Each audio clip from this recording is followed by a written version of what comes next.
11. poglavlje. Pogubljenje, a Brigita se skida. Brigita, ja se ne bi skidala, meni je ovde malo hladno. Jest. Pa šta ćemo? Dušane, založi. Ajde, stvarno, Dušan. Aman zaman, alo, gledajte.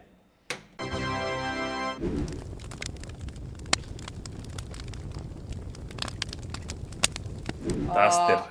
Električna vatra, Anja. Ja sam Plavuša. A koje je tvoje opravdanje, majke?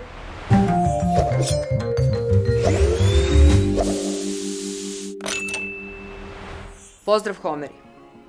Imamo jedan zadatak za vas, a on glasi ovako. Neki kažu Duran Duran, neki Duran Duran, neki kažu Viber, neki Viber, a neki bi ovaj brend nazvali Ozinos, Ozenos ili Ozeanos. Da vidimo kako ćete ga vi zvati. Ok, provalili ste da se radi o električnom kaminu. Ja nemam ni George Michaela, niti imam VM koji će da mi pevaju Last Christmas. Imam Lecu i imam Duleta i mi ćemo malo više pričati o ovome, ali ono što prvo primetite to je da stvarno fenomenalno izgleda. Ja sam oduševljena koliko je on mali, sladak i koliko to sve izgleda prirodno i realno, da prosto jednostavno ne možete ne pomislite da je unutra nešto stvarno i samo očekujete da krene da pucketa.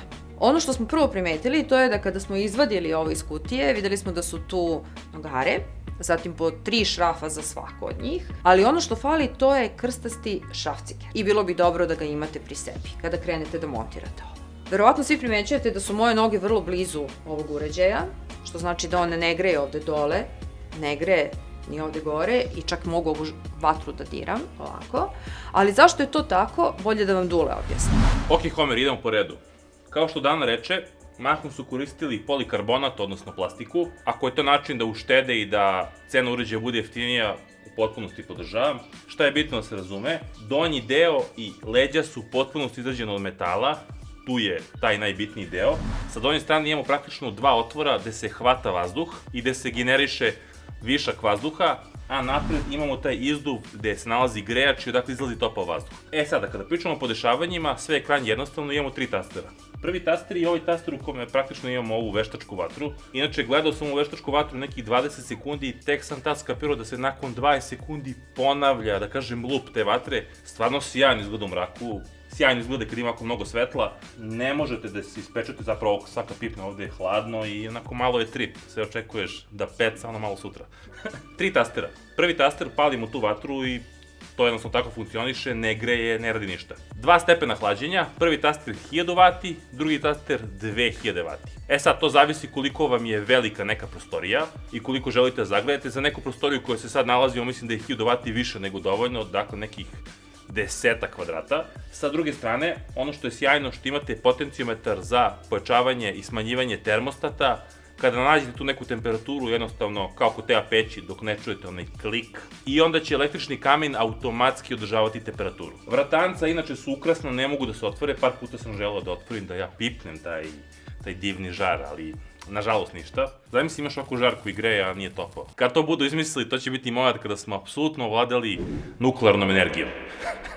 Ok, šalno na stranu. Buka. Kod buke je krajnje jednostavno, dakle imamo taj turbina ventilator, nije previše bučan, nije ni tih i mislim da je mnogo bitnije kakva mu je boja zvuka, pa da ne tupimo mnogo, hajde da poslušamo kakva je boja zvuka.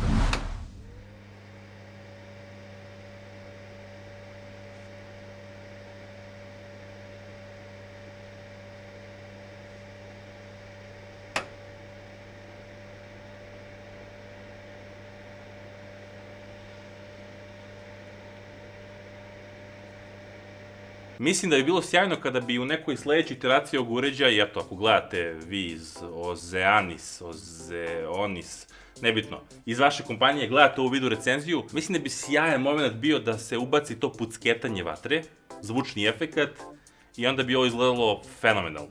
Sad, ima još jedna stvar. Kada smo prvi put uključili uređaj, neko vreme je, znate ono kad se osjeća na novo, onako, ne mogu kažem da smrdi, ne smrdi, ali jednostavno neprijatelj miris i morali smo da izluftiramo sve, ali to je bilo tako prvih nekih sat vremena, nakon toga apsolutno nema nikakav miris. Dakle, sad je baš kako treba. Mada mislim da u ovom celom rangu je kod svakog uređaja ovog tipa gde postoji grejač, jednostavno na grejaču se nakupi ta neka prašina ili se nešto nakupi neke čestice i ja mislim da je tu potrebno neko vreme da sagori, ali suština je da nakon toga sve bude kako treba i nema tog mirisa. Kada pričamo o dužini kabla, to je jedna zamjerka, možda i najveća kod ovog uređaja, svega 1,8 metara, ali ovo ne mora obavezno bude mana, zavisi gde ste stavili grejalicu. Mi smo sad ovo praktično sakrili kabel ispod ovog tepiha ovde, ne vidi se. Dakle, dosta zavisi od toga gde vam se nalazi šuk utičnica, naizmenična struja, 2 rupe, da prostite, i to je bilo to. Nije vam potreban apsolutno nikakav poseban utikač i to jeste neka suština. Dano? Još jedan put naglašavam, ne znamo cenu uređaja, u pitanju je ekskluziva, informacije ćemo imati, ali ono što mi pretpostavljamo, obzirom na izgled i na specifikacije proizvoda, to je da je cena u rangu negde oko 80 €. Znači, u momentu kada dođe u Srbiju, to može biti i niže, negde oko 60, može biti i više, zavisi od toga šta distributer bude uradio, ali svakako ćemo vas informisati. A ako prevedemo na X nagrade ili ti oznake, ovo je čist platinum. Ja se nadam da vam se ova recenzija svidela i da biste voljeli da vidite još ovakvih recenzija. U tom slučaju obavezno like, subscribe, napišite komentar, do toga nam je najviše stalo i stvarno nam znači jer volimo da čujemo šta mislite, jer X-Home je i vaš dom. Šerujte ako mislite da treba da šerujete, a od cele X-Home ekipe veliki pozdrav i vidimo se uskoro u nekom sledećem videu. X-Home.